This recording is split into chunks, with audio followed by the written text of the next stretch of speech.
Well, with the 44th pick of the 2025 MLB draft, the Chicago White Sox select Jaden Fauske, an outfielder from Nazareth Academy, LaGrange Park, Illinois. The Colorado Rockies have the next pick.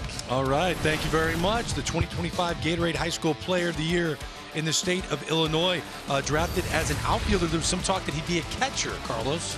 Yeah, I think he fits better for outfield. It sounds like he prefers to play outfield. It was going to be a stretch for him to stick behind the plate. He's a big physical kid, 6'3", 210 pounds. It's really a classic power-oriented profile.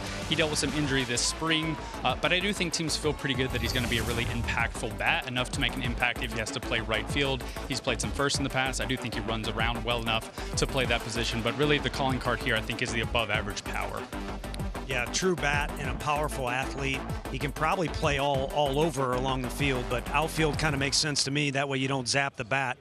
Played with Jim Tomei's son at that high school, so the White Sox taking him kind of makes sense. Yeah, that does make sense. Anything you want to add, Jim? I was going to say the White Sox love to draft players off their area code games team. They do it every year. They took Caleb Bonnemer last year was one example, and this is yet another.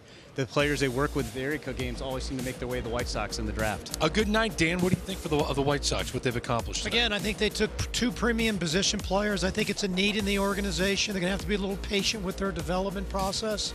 But I think they're doing a great job. Billy Carlson considered the best defensive shortstop in the draft class, and Jaden Fauske